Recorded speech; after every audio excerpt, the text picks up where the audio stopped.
as part of NBC Universal, big balance sheet.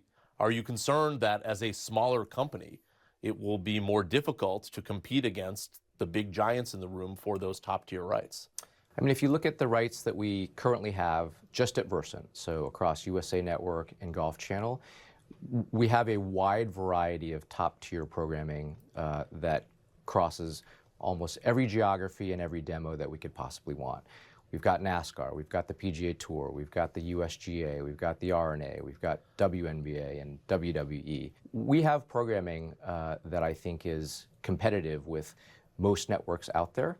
I like what we have and will continue to be competitive going forward. Is there a need for broader scale, either through investing in more rights beyond the current portfolio or potentially merging with an entity that has sports rights?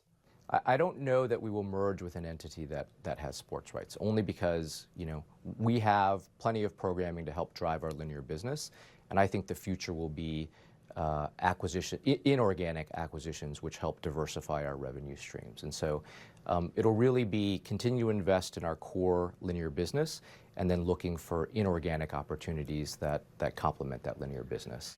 What gives you confidence that Versant will succeed as a publicly traded company? Because look, let me lay out the devil's advocate point of view, which is that this collection of assets is a set of declining linear TV assets that the market has already weighed in on as an anchor on publicly traded companies. So if you spin this thing off, and there's a hodgepodge of digital assets that go with it, to be fair, why would an investor be excited about putting their money in this company? I mean, I think we have a strong business. We have $7 billion in annual revenue and healthy free cash flow.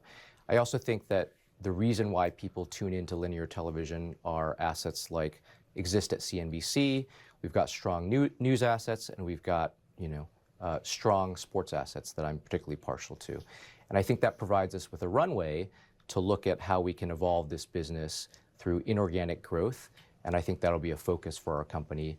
For us in the sports division, that'll be a focus, and I think for our entire company, that will be a focus going. Since we don't exactly know what that inorganic growth is at this point, some things potentially that Versant can do organically, do you foresee sports bleeding on to other cable networks that perhaps NBC hasn't done? So obviously there's Golf Channel that's part of Versant. There's some sports in USA, but CNBC is potentially a home for them. There are several other cable networks. Is that a possibility?